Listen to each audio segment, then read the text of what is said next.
जनाब आज जो मैच होने जा रहा है पेशावर ज़ल्मी और मुल्तान सुल्तान का, उस पर करेंगे बात, लेकिन सबसे पहले हम आपको दिखाएंगे मैच की समरी और स्कोर कार्ड, जो कि लाहौर कलंदर का मैच अभी हमने देखा कोयटा ग्लैडिएटर का, जिस पर हमने तफसीली बात भी की, which is brought to you by Coca Cola.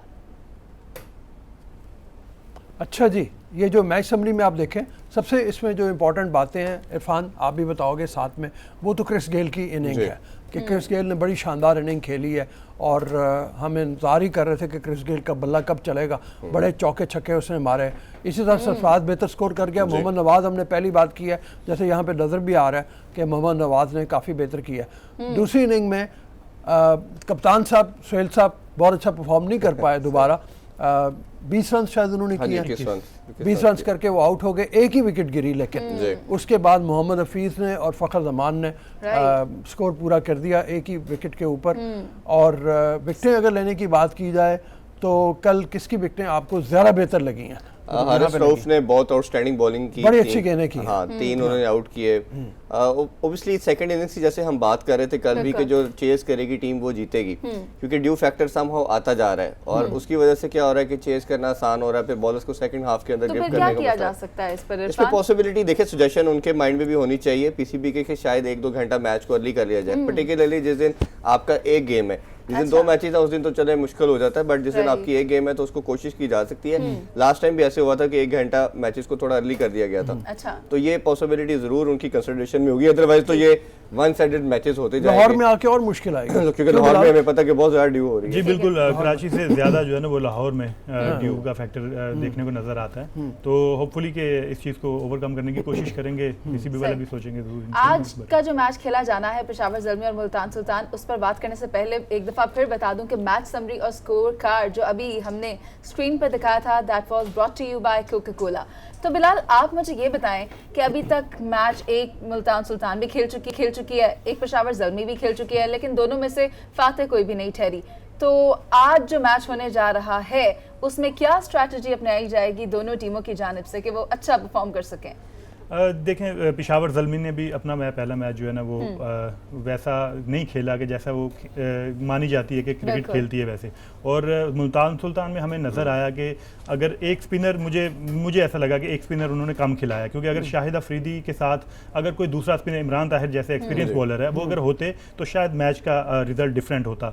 तो मुल्तान सुल्तान को ये ज़रूर सोचना पड़ेगा और मेरा ख्याल है उन्होंने ये भी ज़रूर इस चीज़ पर गौर किया होगा कि क्या कहाँ पर उन्होंने मिस्टेक्स की हैं। और दूसरा ये कि पेशावर ज़ल्मी भी अब दोनों हरीफ टीमें जो है ना वो अपना मैच जीतने की कोशिश करेंगी और अच्छे और जोश के साथ मैदान में आएंगी, देखने को मिलेगा। अच्छा इरफान, इसमें एक चीज़ एक तो इन्होंने बता दी कि चलो हरमीत की बात ले। हरमीत जी। जी इरफान, पूछना ये चाह रहा हूँ कि फ़खर की जिस तरह उसने एक फ़खरिया बैटिंग की, फ़खरिया अंदाज में की, ऐसा लगा कि 2017 में जिस तरह उन्होंने भारतीय गेंदबाजों की पिटाई की थी वो झलकियां नजर आई, काफ़ी स्टेबिलिटी उनकी अब बैटिंग में नजर आ रही है। इसको आप कैसे देखते हैं? और एक और चीज़ हमने कल देखी कि दोनों साइड से जो फील्डिंग थी वो इंतहाई नाकिस थी। जी बिल्कुल, जैसे फ़खर की आपने पहले बात की, हम कल भी रऊफ साहब और मैं बात कर रहे थे कि किसी को वर्ल्ड कप के लिए कैरी करना पड़ेगा, शर्जील या फ़खर में से किसी एक को ऐसा परफॉर्मेंस देनी पड़ेगी जो आपको वर्ल्ड कप के लिए लेके जा सके, क्योंकि भारत में होना और हमें ऐसा एक स्मैशर किस्म का बैट्समैन चाहिए एज ए ओपनर।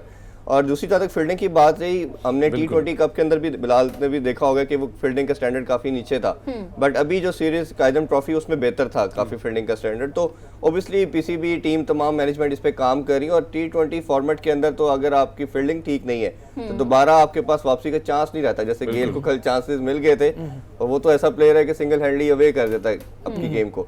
और दूसरा रूप से जैसे आप पूछ रहे थे मुल्तान सुल्तान के हवाले से, मुल्तान सुल्तान की टीम बहुत बैलेंस और बड़ी नजर आती है। ऑन पेपर देखा जाए सारे सुपरस्टार और सारे मैच विनर हैं, बट एक चीज़ जैसे बिलाल ने भी कही कि उन्होंने 2 स्पिनर ऐड करने चाहिए थे। माइट भी उनके माइंड में भी वो ड्यू फैक्टर का एलिमेंट था कि वो अगर आते हैं, हमारी सेकंड बॉलिंग होती है तो स्पिनर के लिए बहुत मुश्किल हो जाता है। जैसे कैश को उससे एक मैच पहले बहुत मार पड़ी थी, तो वो एक फैक्टर है। बट जितने बड़े उनके पास स्पिनर हैं, उस्मान कादर, इमरान ताहिर बेंच पे हैं, तो डेफिनेटली उनको दोनों में से किसी एक को इंडक्ट करना चाहिए। पेशावर ज़ल्मी की जहाँ तक बात करें, उनके ऊपर वाले टॉप ऑर्डर बैटिंग के अंदर भी बड़े प्रॉब्लम है कोटा ग्लैडिएटर की तरह की जानी चाहिए जी ओबियसली। और दूसरा बहुत ज्यादा रिलाय कर रहे हैं कामरान अकमल के ऊपर कि वही परफॉर्म करेंगे। हैदर अली को नंबर 3 पे लाना चाहिए, शुएब मलिक को थोड़ा लोअर मिडिल ऑर्डर में जाना चाहिए या मिडिल ऑर्डर में 4 या 5 पे आना चाहिए। तो ये कुछ चीजें हैं जो करेंगे, क्योंकि हमने कल भी बात की थी कि इन्फ्लुएंस प्लेयर्स का ज्यादा आता जा रहा है। प्लेयर्स टीम को बता रहे हैं कि मैंने किस नंबर पे खेलना, तो ये चीजें मैनेजमेंट को चाहिए कि वो डिसीजन ले और अपनी टीम की विक्ट्री में यही चीजें उनके रोल प्ले करेंगी। अच्छा, एक चीज़ बड़ी है, मतलब वो हमने देखा कराची की विकेट के ऊपर, और वो ये है कि आपको कम से कम 180 प्लस रन्स करने हैं अगर आपने जीतना है। पहले मैच में पेशावर ज़ल्मी ने किया था 140 जी, और उसके बाद जो मुल्तान सुल्तान है उन्होंने किया था 150, तो दोनों ने कम रन्स किए थे। हालांकि उसमें रिजवान की बड़ी अच्छी इनिंग थी, मतलब उसमें जितना भी उसकी तारीफ की जाए कम है, लेकिन उसके अलावा कोई भी और बैट्समैन उनका इतनी सॉलिड ग्राउंड प्रोवाइड नहीं कर सका था। सेम चीज़ हुई पेशावर ज़ल्मी के साथ कि कोई इतना काबिल कदर ऐसी इनिंग नहीं थी जो मतलब वो हो। अच्छा, प्रॉब्लम दोनों में नज़र आ रहे हैं बैटिंग में, आपने जैसे इशारा कर ही दिया, बिलाल को भी शामिल कर लें, दोनों की बैटिंग में प्रॉब्लम बहुत बड़ा नज़र आ रहा है दोनों टीमों की। जी बिल्कुल, जैसा कि अभी एक मैच हुआ है तो इट्स टू अर्ली टू से कि इनकी टॉप ऑर्डर जो है फ्लॉप जा रहा है या कुछ है। अभी 1-2 मैच देखेंगे उसके हिसाब से वो अगर, क्योंकि जो फ्लॉप जाएगी तो फिर वो सोचेंगे चेंज करने के। लेकिन अभी मेरा ख्याल है जो पेशावर ज़ल्मी के मिडिल ऑर्डर में रवि बुबारा ने 50 रन किए, बड़ा अच्छा रहा। आलो कि उनके साथ शुएब मलिक थोड़ा सा शुरू में से रहे, चिप ऑन किया उन्होंने भी। और अगर आप देखें जहाँ के जिसका टॉप ऑर्डर अगर फ्लॉप कर जाता है ना, तो वो लंबे रन करने में काफिर रहता है, वो वैसा नहीं कर पाता वो, क्योंकि फिर मिडिल ऑर्डर उनकी स्ट्रगल ही करती रहती है थ्रू आउट। तो ये हमने देखने को मिला कि मुल्तान सुल्तान में भी, जैसा कि आपने बात की कि अगर मिडिल ऑर्डर में अगर रन्स कर लेते रिजवान के साथ कोई भी एक आधा बंदा भी, तो मे बी वो 160 प्लस 170 तक लेके जा सकते हैं। तो it's a good total I think उस विकेट पर। और अभी अर्ली मैचेस स्टेजेस है मैचेस की, तो विकेट्स भी बड़ी अच्छी और ट्रू पिचेस, जैसे कि इस वेदर में पाकिस्तान में होता है कि ट्रू विकेट्स मिलती हैं। तो अभी देखें कि रन आहिस्ता आहिस्ता बढ़ने, जैसे कि रात को 170 हुए तो चेस भी हो गए। तो इस तरह आप देखने को मिलेगा इंशाल्लाह कि हमें रन जो है ना वो भी अच्छे करेंगे टीमें। ठीक है बिलाल। हरमीत, मैं आपको एक बात बता दूं, बिलाल ने अभी PSL का एक गाना भी रिलीज किया है, तो ये कैसे हो सकता है कि बिलाल यहाँ आए और हम उनसे PSL का वो गाना ना सुने? सुनना चाहोगे हरमीत? बिल्कुल बिल्कुल, मैं इंतजार ही हो रहा है हमारा भी। ये भी स्पॉन्सर्ड बाय कोका कोला है या ये खुद ही इनका अपना स्पॉन्सर्ड है? ये तो ये बता सकते ये हैं। एक PSL फैंस के लिए मैंने फिर भाई हम ये स्पॉन्सर्ड बाय कोका कोला लिए सुनना चाहते हैं। हरमीत ने हाथ में कोक ले ली है। इरफान जी, प्लीज। Thank you. और सर आप ले लीजिए। मैं साथ ले जाऊंगा। और ये आप ले लें, आज मैं परहेज करूंगी। अच्छा, नहीं, मैं तुम्हें दे देता हूँ। फिर मैं नहीं करूंगी। जी सर। अच्छा सुनाइए। पाकिस्तान की है शान, हर धड़कन की है जान, हर सूबे की देखो लोगो अपनी एक पहचान, क्योंकि ये है PSL PSL PSL, देखो PSL। अच्छा, बस इतना ही। पूरी वीडियो देखनी पड़ेगी ना फिर आपको, इन्होंने वीडियो भी उसकी जारी की है। अच्छा अच्छा इतनी जल्दी खत्म हो गया? हमारा ख्याल तो 5-6 मिनट चलेगा। मेरी तो कोका कोला भी नहीं खत्म हुई हाँ, थी। चलो अभी इरफान, तो मैंने एक घूंट ही लिया था। चलो जी, दूसरे घूंट की तैयारी करो, तो इतनी देर में हम बात करते हैं। अच्छा जी, अब जरा थोड़ी सी बात आ जाए बॉलिंग की, दोनों साइड की। हमने भी बैटिंग की बात की है, तो बॉलिंग के ऊपर इमरान खान सीनियर को अभी नहीं खिलाया मुल्तान सुल्तान ने। शाहनवाज धानी जो है उसके बारे में भी कहा जा रहा है कि लाड़काने का एक फास्ट बॉलर है, अभी तक उसको भी ट्राई नहीं किया गया। हो सकता है कि मुल्तान सुल्तान आज इन दोनों में से किसी एक को मौका दे दे।